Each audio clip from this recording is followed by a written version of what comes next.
Sorry guys, a little bit late start. Just was busy on other stuff. So we may need to wait 1 or 2 minutes. Wait for others coming in. Maybe we start and 3 minutes part 3 p.m. 1 or 2 minutes so guys to come in. But anyway, talk about some housekeeping first. So this is a webinar, so you guys cannot turn on your mic. If you got any questions, please do type into the questions or chat box. I will answer you guys right away or after the webinar. Of course, I will leave you guys some sales contact or support contact. So in case you got any question or inquiries, please do send us a message. So let me click all the chatting stuff. So avoiding the pop-ups. Before we begin, let's do some chit chat before the 1 more minutes. So today's topic is reviewing last year and prepare for next year. Well, this we do see some changes. Not like previous few years. It's just like telling you, the attack is going up, the successful is going up. This is a nightmare. It's very dangerous. I think that actually this year, last year is a little bit better. So I will go through some figures and stats. So you guys may comment or discuss anyway. So I see most of you guys already in.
Hello, can anyone hear me?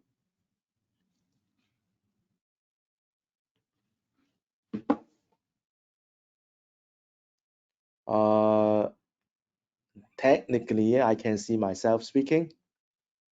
So I assume you guys can hear me. So this is the webinar, so you guys cannot open your mic. So in case you got any questions, please put in the chat and question box so everyone hear me, right? Okay. People still coming in. Anyway, let's start now.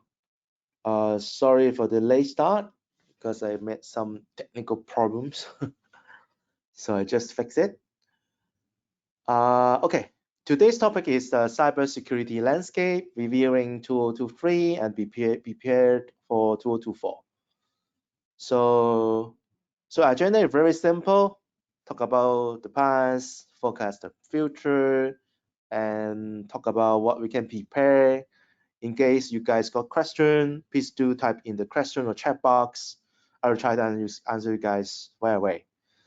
So For the reviewing, we will see some statistics, and we do see some improvement in second year connected with the year before 2022. But we still have some record high victimized by the ransomware this last year, and we'll take a look the bad things, pretty ugly stuff on data breaches. Yeah, and one of very important is about AI, because as you all know, 2023 is very dominant by generative AI. I believe most of you guys have tried it or using it day by day, or starting new business, or helping your business with AI. So let's see about what is about the security. So first of all, go over the stacks. This is from the threat report from ESET. This is H2. In general, the number of detection. So this is attack attempts. Drop a little bit compared with first half of the year of 2023, and you may see a little bit on the 2022. Actually, is probably the same, but a little bit slightly drop. But don't be too happy yet. Although we have dropped on cryptocurrency threats, so maybe it's less easy to success directly to steal the cryptocurrency, or people got tired on, or even hackers don't believe on cryptocurrency. No one knows, but the stealer we can see is less compared with the first half of the year. But unfortunately, the problem to most of the business is still there. We still see increase in RDP attack attempts, so which is the brute force attack of RDP, or make abusing the vulnerabilities. SMB attempts become steady, but SQL attacks are still higher, but still high, although it's a little bit drop. So please do aware about that, is do not open RDP to all the database connection directly to the internet. Do some VPN, zero trust, MFA, IP control, whatever. Do not open to the internet directly. Don't make me wrong, really many people still doing that. Okay, so the threats seems drop a little bit in general, but vulnerability still grows up. That means hacking is still alive. So don't be too happy yet. But we do see connective 2 years, the number of successful attempt. Okay, so this report is from Cyber Edge Group. They have some survey with people that in enterprise SME. So the response, from the response, we can see there's a connective 2 years, the drop in the successful attack. Okay, the fields that we just discussed is attempt. Okay, no matter it's success or not, the number of attack is a little bit decreased, but more important is the successful attack, right? So because why we deploy security solution, because we know attack is happening all the time, every minute, every day. So to protect ourselves, we deploy it to make sure we don't be successfully compromised. So it seems some good symptoms, but the number of successful ransomware still going up.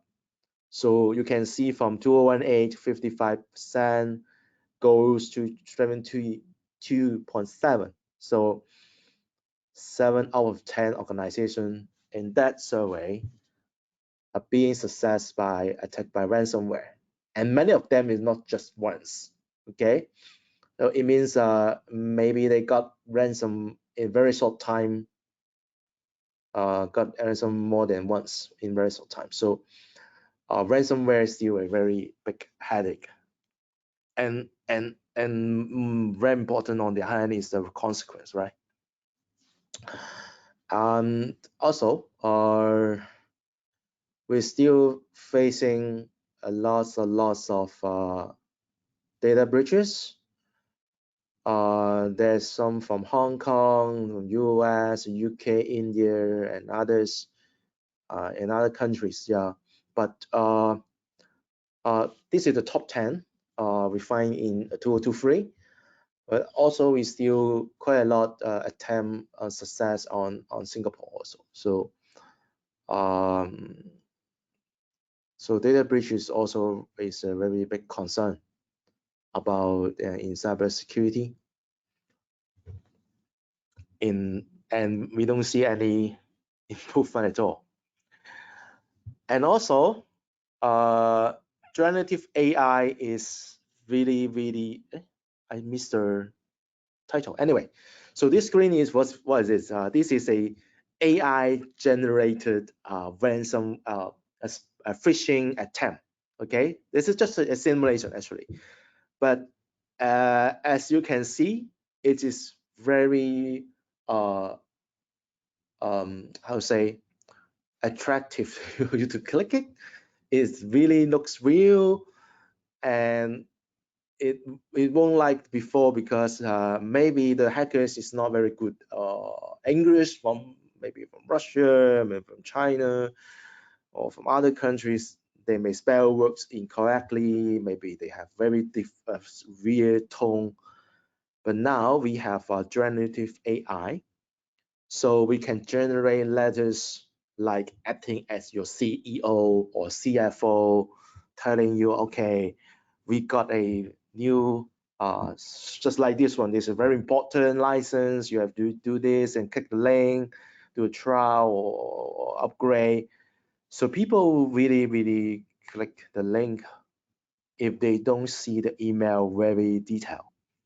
Like here, no reply from something. It's not really candidate sending out, but people not do this so precise. So we do see many AI ransomware as a service, or those bad use of AI, generative AI, the hacker version. Some of you may already see it before, but this is also very big trend we see in 2023. Okay, so any comments or questions, do let me know. Otherwise, we'll go on. So for forecast in 2024, we will see the ransomware will continues, but there's slightly different changes. I will tell you more later. And increase of the risk associated with deepfake and also generative AI. I just show you guys. There's those AI generated phishing email. This is a simulation, but it's just a phishing. Okay, it works. And also we see lots of attack, not just to the PC, not just for the server or just for the Linux or cloud, but we see do increase in volume of attack in IoT and ICT attacks and botnets. So this is also a headache because it cannot not less likely we can able to install an agent there. We need to some mechanism to detect or protect those devices. Okay. That is interesting. Not just generative AI attack, but sometimes we'll think about, will AI jobs disappear if we got so many AI tools? Well, but it's not the case. We'll discuss later. Okay. So about the ransomware. So in 2023, there's a majority of the significant majority of ransomware attack include additional threats So it is not just encrypt your file and ask you pay for Bitcoin or Ethereum or whatever cryptocurrency. Sometimes they will release the stolen data if you don't pay the ransom, or even though you pay the ransom, or they have a try to do a launch a DOS attack, or notify customers or the media about the breach. So I ransom your data, I tell your customer, so there's a second damage, right? So we do see there is a trend to have such kind of secondary damage. Why? Very simple, because they want to take you serious to pay them for the ransom, okay? Because maybe you have backup, because over the years, so many people already doing a backup. They know how it works. They know how to survive from a ransomware attempt. So how about they need to do business. So they add some threats to make you pay. So that's I think is the major reasons. And it's easy for them to do that because they already get into your system. They got the payload there, so they can access your network computer servers. They can do many things, and of course, they got the data, right? So this is pretty bad forecast. And as I mentioned, uh, phishing or other form of attack will using generative AI massively. So how they works, let me share a little bit. So they will collect your data, your email, your website, document. So they feed into the AI, so they can generate a very realistic attempt to their target, because they have your emails, they have your email stream, they have your content list, you have your history, so they can generate something really looks real and make people get into the phrase, don't get into the link. So, but the problem is really difficult for human beings to find out. Uh, this is from AI, it's not from AI. Of course, anyway, sometimes you may able to distinguish the tone, distinguish the source, but anyway, this is one of the trend that will happens more and more in 2024. So also, not just emails, generative AI, uh, besides the chat GPT or similar stuff, we got deepfake. You guys may already learn about it. So using deepfake, they can use voice phishing, watching, SMS phishing, SIP phishing. So those deepfake technology can use to generate different media to harm you, to get you ransom, to launch the attack. So beware of that. There will be increase in volume in 2024.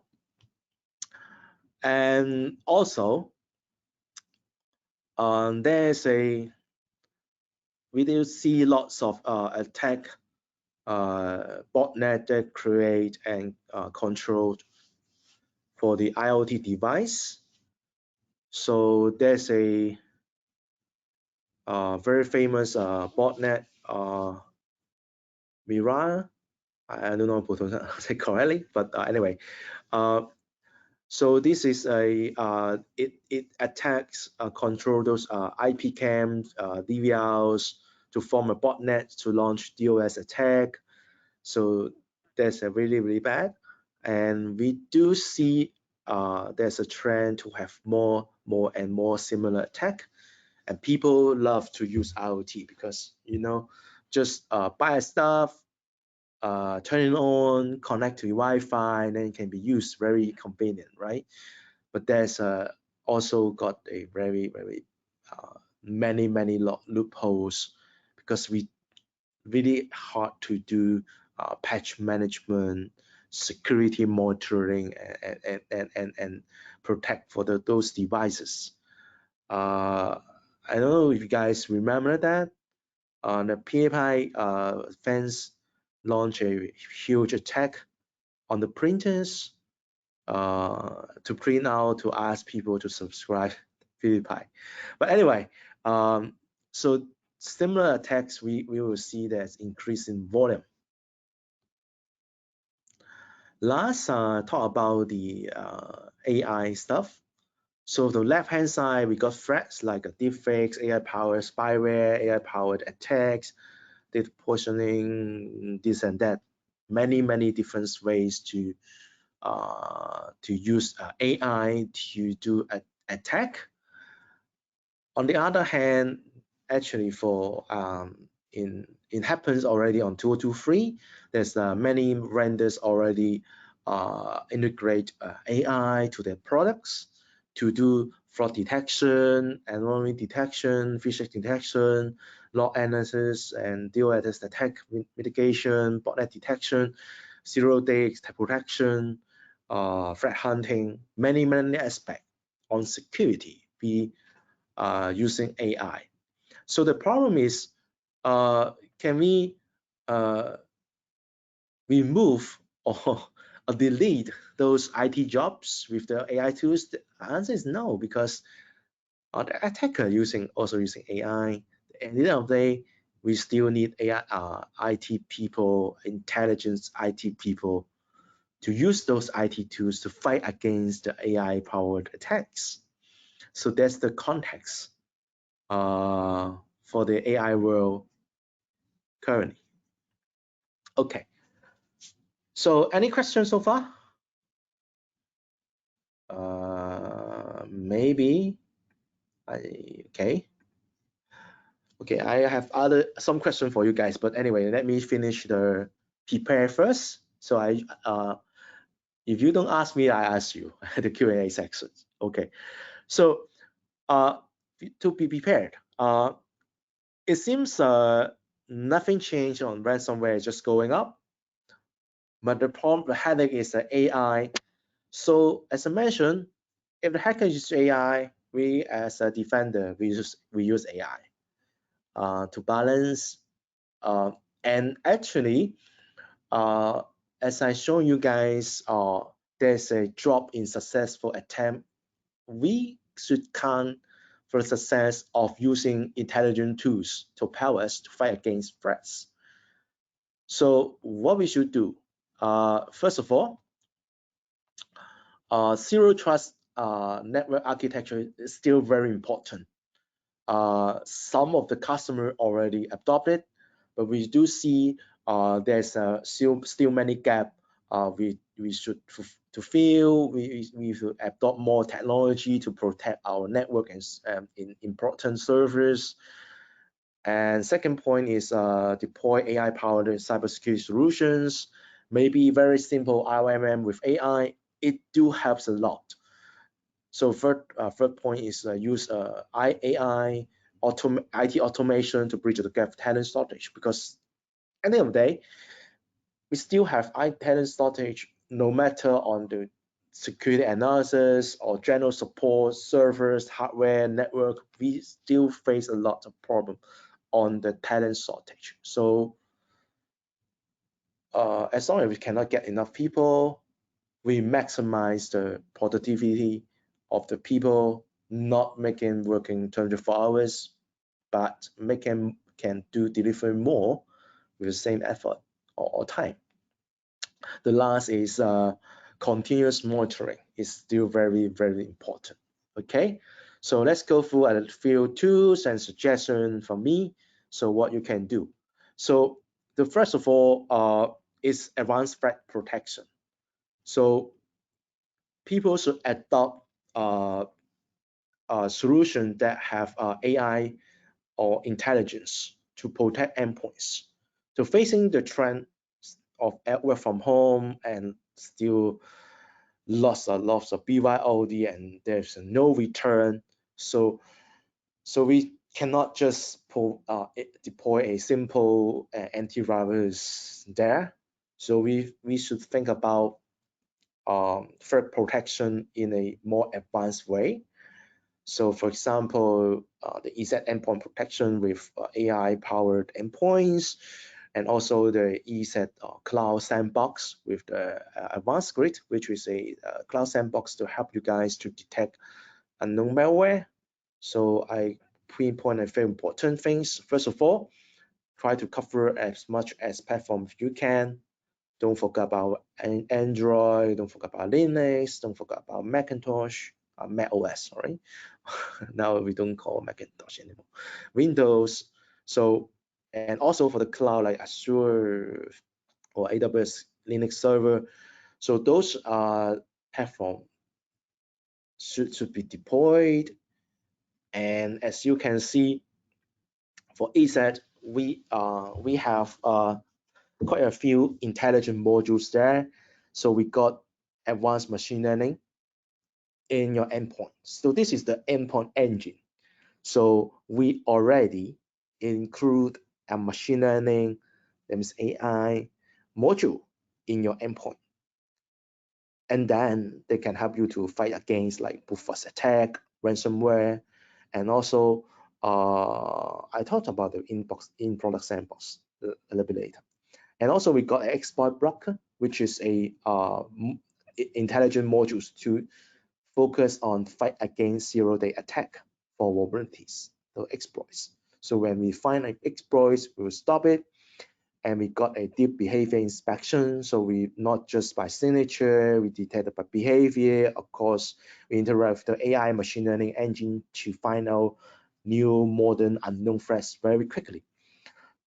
So also we got a in-product sandbox. It means for whatever file you try to execute on your computer, we will try to execute in a isolated sandbox and then feed the data to the machine learning engine, to the behavior engine to find out threats in your product.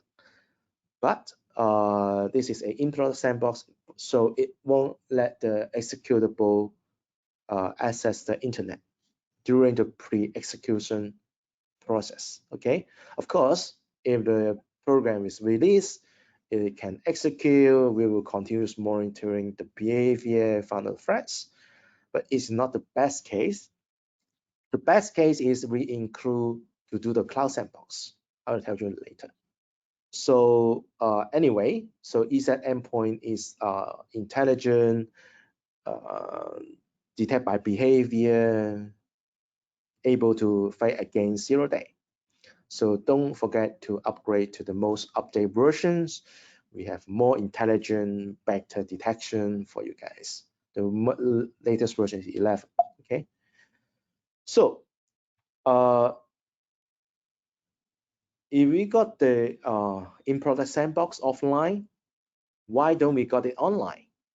So we have a LiveGuard Advanced, which is a cloud sandbox to help you to detect all the samples.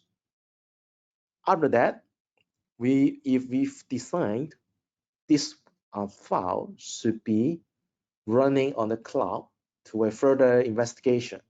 So we send to the cloud sandbox to detect it and return you within 5 minutes. Okay, so we integrate with your endpoints and also your mail security. So how it works? As I mentioned, you got the endpoint, so there's a file. Okay, if we think, okay, this file is fully analyzed, there's no additional internet connection required, it's fully in the analysis. It's fine, no need. So that will be end. But if we see, okay, this look like a downloader, or this executable will got some modules online, okay, then we will send to the cloud and we will let it to download their modules, download their file, then connect to the servers and see what they behave. And then we analyze their behavior and feedback to your endpoints. If we find it's malware, of course, we block it. If we find it's suspicious or high suspicious, it will depend on your threshold, your settings. For sensitive server or important server, you may set it more conservative. If you have endpoints, use a computer, you may set it out more aggressive. So may just very slightly suspicious, you just block it because you can still able to release it if there's a very rare case that is a FP on the analysis make it suspicious. But anyway, you have your control and stop the attempts right away. So adopt cloud sandbox and endpoint with AI is become very essential. So next is about the zero trust. There's a zero trust actually is a concept. It can be everything, but we can start from something very simple, like we can those employ those for the MFA, and also we employ those security remote access. So as I mentioned earlier, if you want an RDP, don't open to the cloud, to the public directly. You can adopt Parallels, secure workspace. Previously, you call Aringo, which is a very simple and easy to use remote access tools. So you can deploy this to help you protect your remote access and make you easy but secure.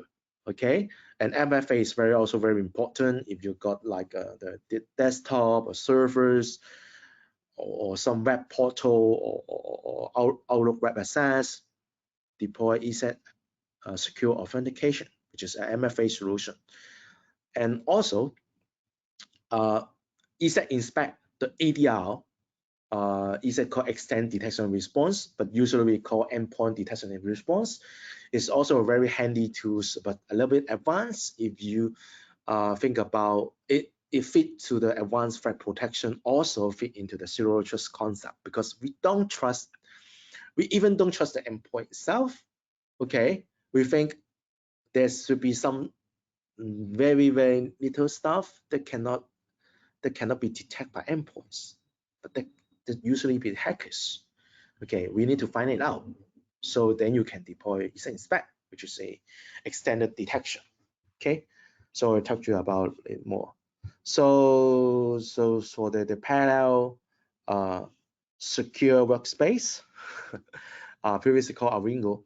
So it is a very handy tool to help you to access any company application, data file, desktop workspace through the browser securely, and easy to deploy, easy to configure.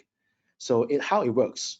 So in the middle, we got the appliance or the secure space, or called Aringo. It is a workspace aggregator. It is a HTML5 gateway. It helps you to serve all your resources to the end user through a browser. So the end user just use a browser to log into the Aringo gateway, and they can remote access through RDP or file protocols or web protocol to your internal, no matter which is a legacy application, VDI to your desktop, or some intranet application, which is desktop application or web application, or turn around we access to the cloud. So you may have some important cloud portal or service which running as a SaaS, but you want to have some control, not let everyone from the internet to access it. You can use parallel secure workspace or called Aringo to control the access.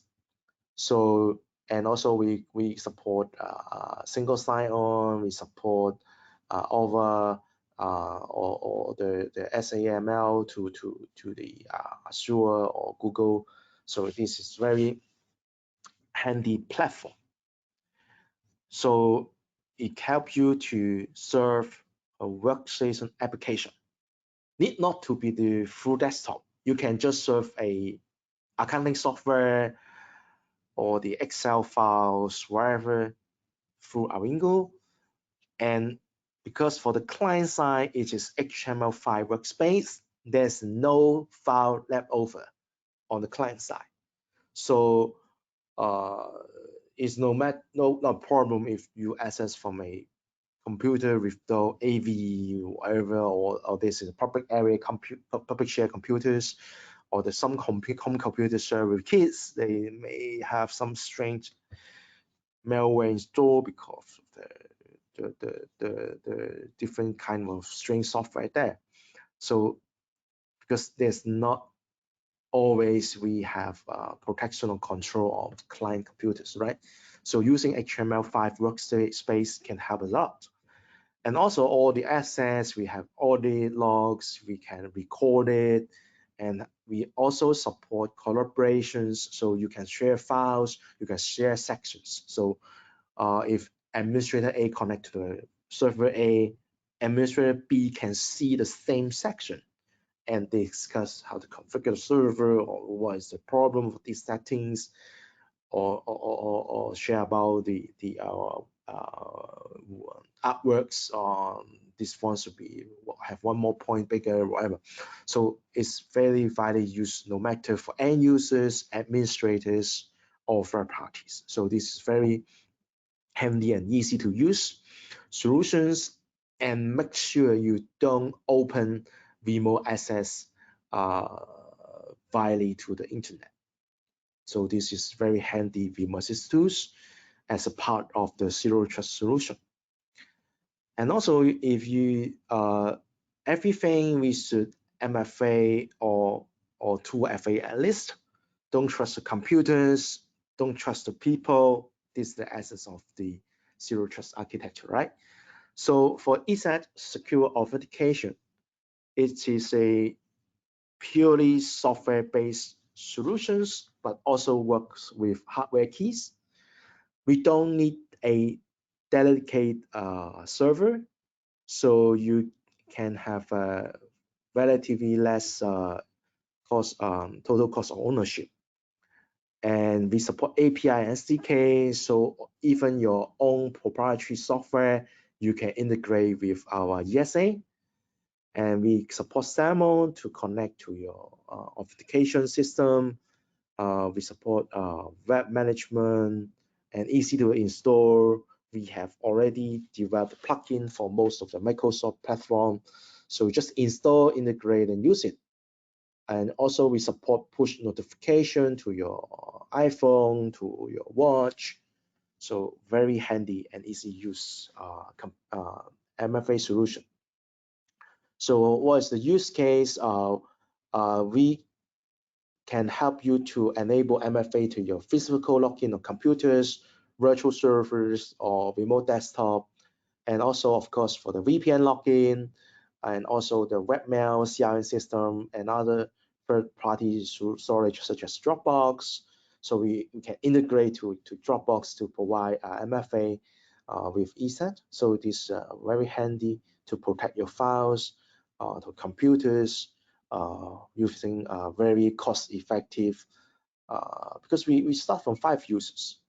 So if you imagine you just need a few users to protect, it's really cost effective to use that ESA. Okay, so go for the advanced one.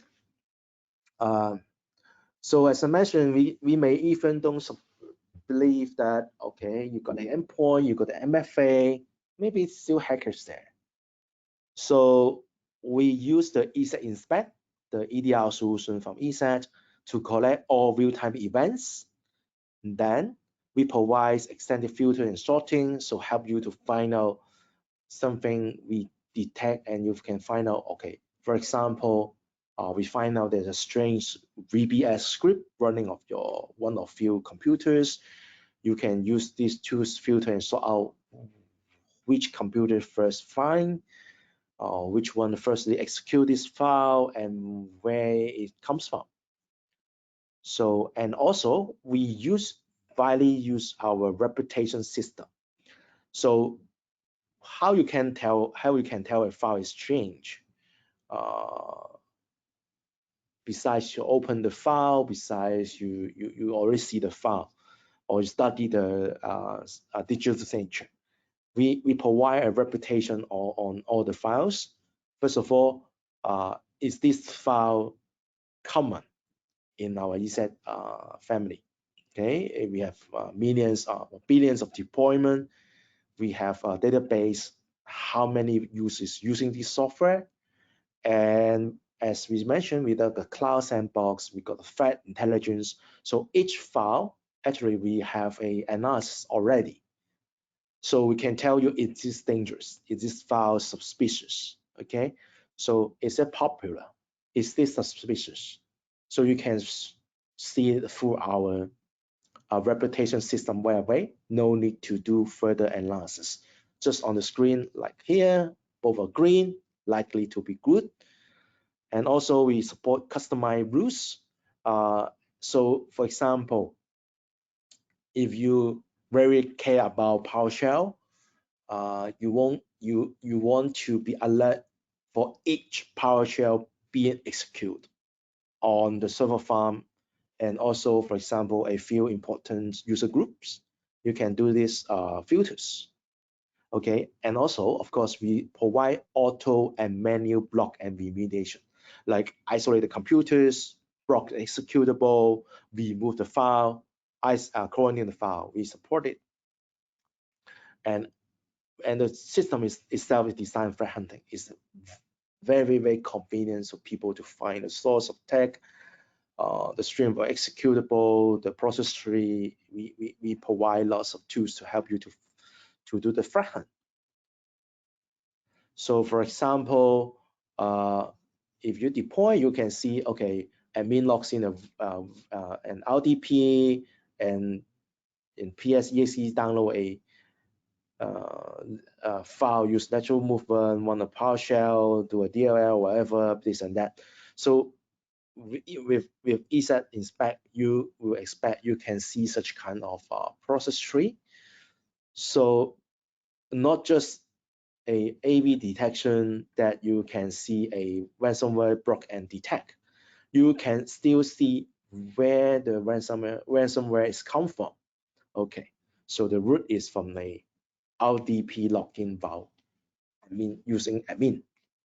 Okay, so it helps you to find the root cause. Okay, so again, do not open RDP to the public. So we provide visibility, we provide control, and help you to uh, uh, meet the cyber insurance requirements. If you mention about, if you ever study about cyber insurance, or you already have cyber insurance, you will know that most of the cyber insurance required you have a EDR. Okay, so help you to have a peace of mind, because you know where it's come from. Okay, you know how to fix it. Okay, even though you got a detect and block a ransom, you no need to worry anymore, because if you just have an endpoint detection, it finally block your ransomware for you, or better, they block the PowerShell, but you may not able to find where it's come from. So you still will worry a lot. But if you got a ADR, easy to use EDR, then you can find the source of tech to remediate the loophole, fix the problem, the previous patching, whatever. So it provides a peace of mind. Okay. So any questions? No? Okay. Don't worry, I have question for you guys. Okay. So last but not least, not last, but the second last, the IT automation with AI. So the IT automation, as I mentioned, that it will bridge the gap of the talent shortage. Okay, so here I introduce Altera. It's a remote monitoring and management system, RMM, and also professional service automation, PSA, which is an integrated solution with OpenAI integration. So it helps you to manage your endpoints or device with AI, or generate scripts, do lots of things with AI. I will tell you a little bit more later. Okay, so who do we serve from Altera? So they got two type of licenses. One is for MSP, so it's a very handy tools for MSP to help them to automate all the remote management and support for their customers for MSP. And also for corporate or SME, they have a IT department. They may need to manage single or multiple sites, so they do need a handy tools to help them, because even the same site, let's imagine you have a 6-story offices, 1,000 people. Maybe you have 4 or 5 engineers. Some may say this is luxury, some may say it's not enough. But running around between between 1,000 desktop is not a easy task. Okay, not just running itself, you handle different customers, but with Atera you can handle it just sitting steady on your seat and handle most of the case. Of course, if you want to change it, uh, printer, adding paper there, you still to work, but most of the case you can do it remotely. Also, if some IT professional, maybe they are specific, manage some of the service, like there's also, help people to manage this, maybe SAP platform or the account system, some unique system. They are, Atera also help a lot to help them to maintain or support their service. Okay, anyway, so it looks like this one is a web portal, a SaaS service. It predict to provide predictive alerts. So we monitor the endpoints. We set up the threshold. We will provide you alerts before there's something really bad happen. At least the drive almost full will send you alerts, and also we can auto create tickets or fire up some auto routines. And also we have many other automation. I'll show you guys later. So here is one of the automation for the tickets. Okay, so tickets can be created by users. Ticket can be created by the system from alerts, as I mentioned. And also we support web portal for users to load their tickets on the web portal. And we provide chatbot for the end users also. So for example, if user try to ask a very common simple question like how to uninstall, I don't know, uninstall 7-zip from your computer. I don't know why they uninstall. So before they try to load the tickets, Atera tell them, oh, you want to check with a chatbot. Okay, so the chatbot, of course, open AI, you give them the steps to remove the review day. Then you don't need, they won't have a ticket already because they already fixed the problem before they load the ticket. Of course, users sometimes really love to interact with engineers, so they may skip the app chatbot, they still load the ticket. But when the ticket comes in, we can have some automated dispatch for some of the engineers. Engineers can use the OpenAI to summarize the ticket. Okay, and also generate solutions, generate reply, or even generate scripts like, okay, you don't want to click to add remove program. You want me to help you to do that? No problem. I generated a PowerShell script, remove, execute it, remove it, boom, done. You don't need to worry about how to write PowerShell to uninstall software. You just use the OpenAI, type the native language there, how to uninstall 7-zip from computer ABC, generate a script, and you generate it for you. So it is really handy. And we support some ticket automations rules, like if there is some VIP customers or users, you may need to send additional email whenever they load a ticket or whenever the ticket is closed or overdue. We have rules for you to do the automation. As I mentioned, we just not just have ticket automation. We have automated patch management to automate to install patch for Windows, for the Mac, of the Linux. Automate, upgrade your software, deploy software, or automate run those scripts generated by the AI or you develop by yourself. So this is really handy. So all of the users or computers, after you install the attack agent, you can do the remote management through the platform. So it helps a lot, not just for the uh, daily task, but on the other hand, we bridge the time uh, for the patch management or those security fixes and also the software upgrades.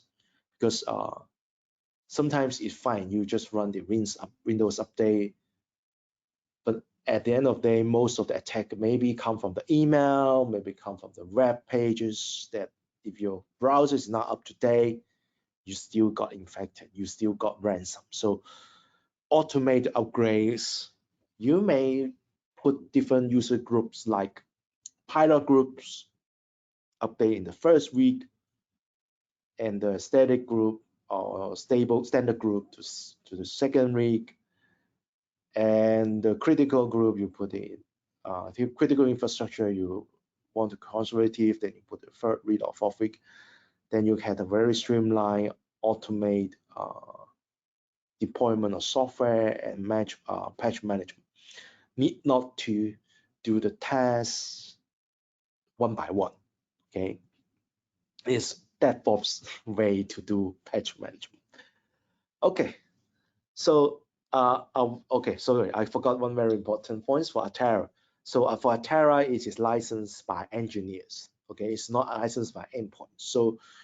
So if you got 3 engineers to manage thousands of endpoints, you just buy free license. You need not to buy thousands endpoints. So if you got 3 engineers, this year you got 200 more and desktop, you need not to buy an additional license. You just install more agents. That's fine. So it is very cost-effective solutions. Okay. Last topic, continuous monitoring. So we have endpoints to detect. We have EDR to help you more advanced protection. We have a zero trust platform like Aringo, Parallel, secure secure desktop workspace. But we still have something missing. Like as I mentioned, we have the IoT device, ICT, ICS, the industrial stuff. So what should we do? We cannot deploy endpoint there. We don't have agent to for RMM for those IoT device. So you need to adopt some infrastructure monitoring. It helps you to monitor the performance, the network, and also security in some way. For example, you can check for the firmware, is that up to date? So you can use Pandora FMS to help you to monitor your infrastructure. It helps you to monitor any network device. So Pandora is a monitor system to help you to monitor server, application, network device, and almost any network device. So it is a all-in-one monitoring tools, and it is very, very easy to deploy, and we can work with single server with many endpoints, and we can configure dynamic threshold, so it will very flexible, and we have templates, so you can apply those templates. No need to have it for each matrix that you monitor. So, and we have thousands and thousands plugin. So even like AUX or IBM iServer or IPCam, whatever or SAP server, you also can monitor through the plugin. Okay, and we are flexible, high scalable, use open source database. So we can support large environment with the multi-tier server control. So it is very handy and easy to use solution. So how it monitor? Okay, it support two ways to do monitoring. The first of all, of course, you can install the agent, then you can do the monitoring. But as I mentioned, sometimes we cannot install the agent. So we do remote monitoring, like we can monitor through ICMP, SMP, TCP, and HTTP to keep track on your device, to collect information for you, and fire up events if something goes wrong. So it is very handy tools. Like this is the agent. For agent, of course, is if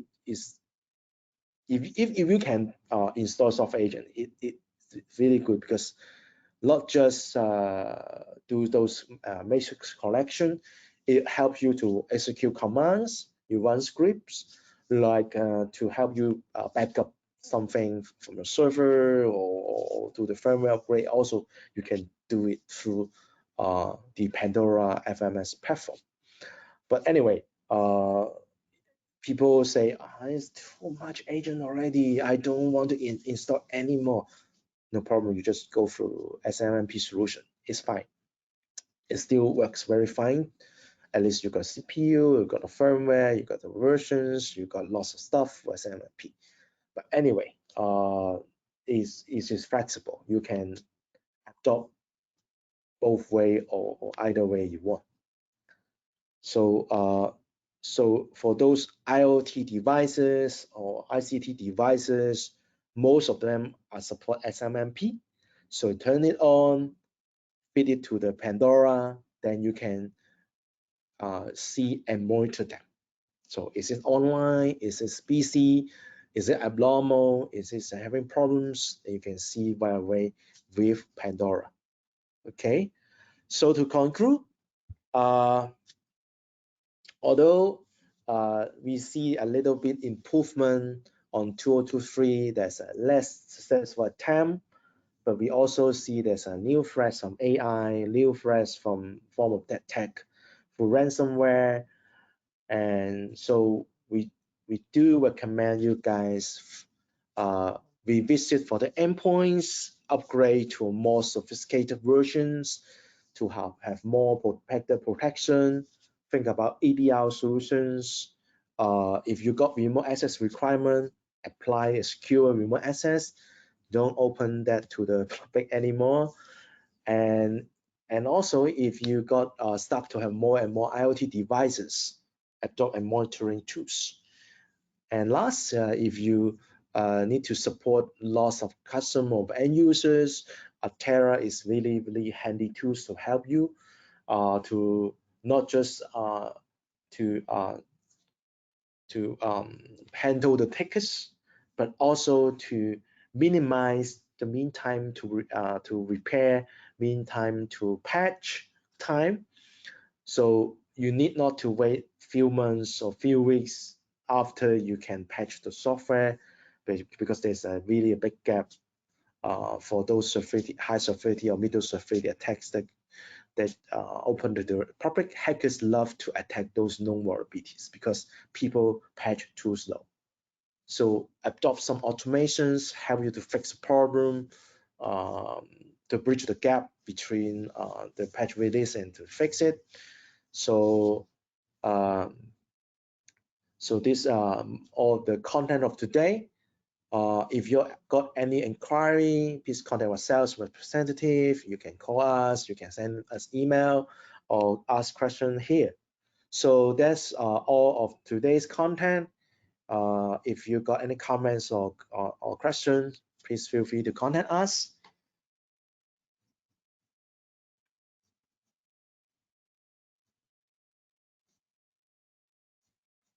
So last is the Q&A.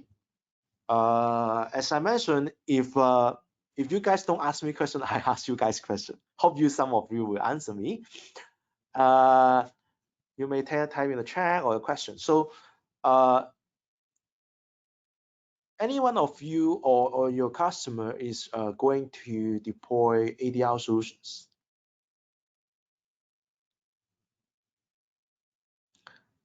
Let me create a new poll.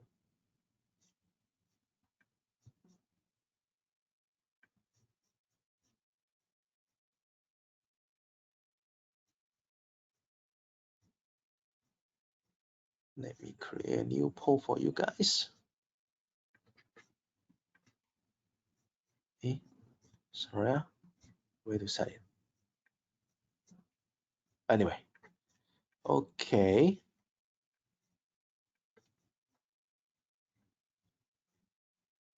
Next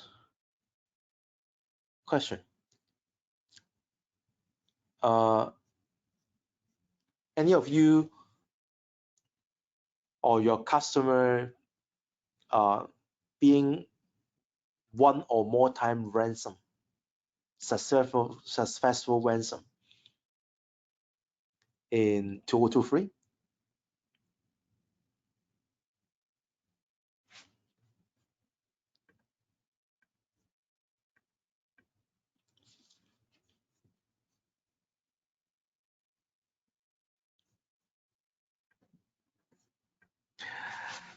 Okay, thank you. If you guys don't have any questions, that's all for today. Thank you very much for your attend. We will share you guys the PowerPoints and by email and also the recording. So if you got question again, so please feel free to contact us. That's all today. Thank you. Bye bye.